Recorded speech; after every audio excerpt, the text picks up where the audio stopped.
ঢাকা মহানগরী গোলকিপার ইব্রাহিম বালতি ড্রপ করে কপাল করছে। বসেন বসেন বসেন, এই খেলোয়াড়গুলো বসেন।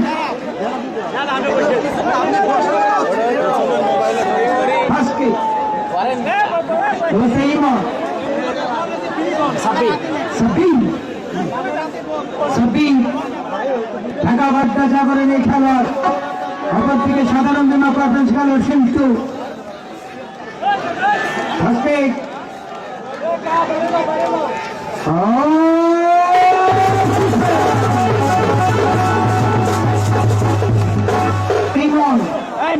বাংলাদেশ জাতীয় দল এবং বসুন্ধরা কিংসের এই খেলোয়াড় নওগাঁ যুবরাজ ইমন হাসান। ইমন গোলের গোল পোস্টে রয়েছে মহানায়ক গোলকিপার ইব্রাহিম।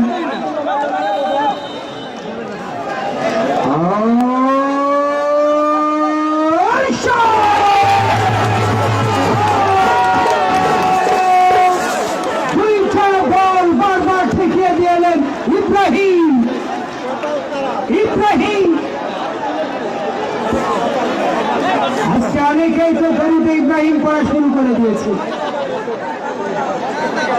ইব্রাহিম নামের বরকতেই মনে হয় বারবার বল দুটো ঠেকিয়ে দিলেন। এবার হচ্ছে 6 নম্বর জার্সি ইমন। ঢাকা ওয়ান্ডার্স নামের খেলোয়াড় রয়েছে শিল্টু।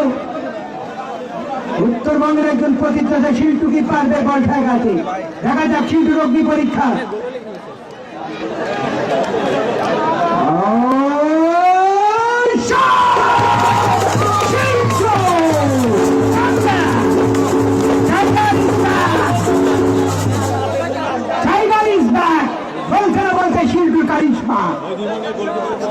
শিল্টু বলছে আমার যা করার আমি করছি, এখন তোরাই কর। ক্যাপ্টেন আব্দুল্লাহ পারভেজ, দেখা যাক ইব্রাহিম দুইটা বল ডাক টু ডাক, দুইটা বল ছেকিয়ে দিয়েছেন ইব্রাহিম। এইবার হচ্ছে 3 নম্বর কি আব্দুল্লাহ পারভেজ।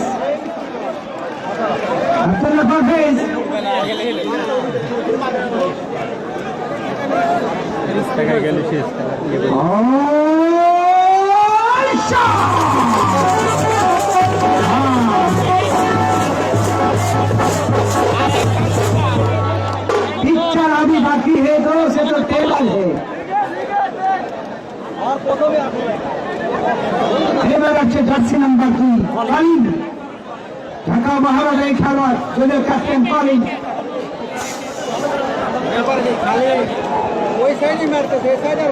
কলিন গোল পোস্টে আছে শিল্টু। কি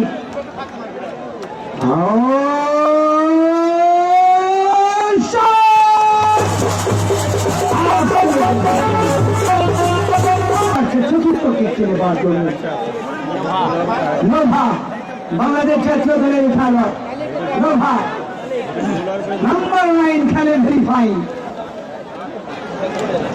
নোভা চতুর্থ কি সবুজ সময় অ্যান্সারে পাঠে গল্প শেখ ইব্রাহিম।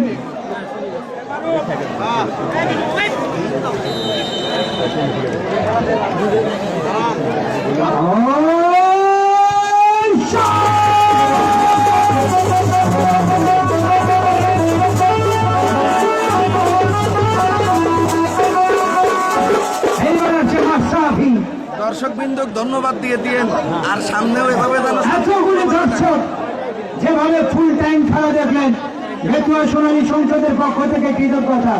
এবং আগামী বুধবার 9 তারিখ আসবেন কুষ্টিয়া বনাম নীলফামারী খেলা দেখার জন্য। কুষ্টিয়া বনাম সৈয়দপুর।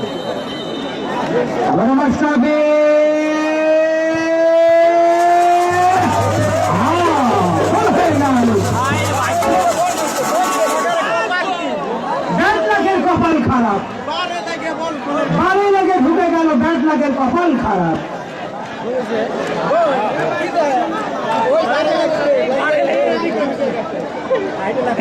বাংলাদেশের পঞ্চম কি জয়সিং খেলা হবে পরদহ ওয়ান্ডার্স ক্লাব কুষ্টিয়ার প্রতিপক্ষ সৈয়দপুর নীলফামারী। জয়সিং জয়সিং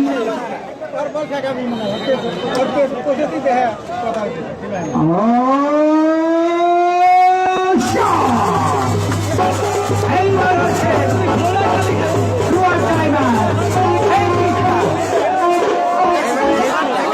এই গোলটা যদি করতে পারে কিশোর একাডেমি চলে যাবে স্বপ্নের সেমিফাইনালে। যদি আটকে দেয় এবার গোলকিপার বলছে দেখো কিভাবে মারতে হয়।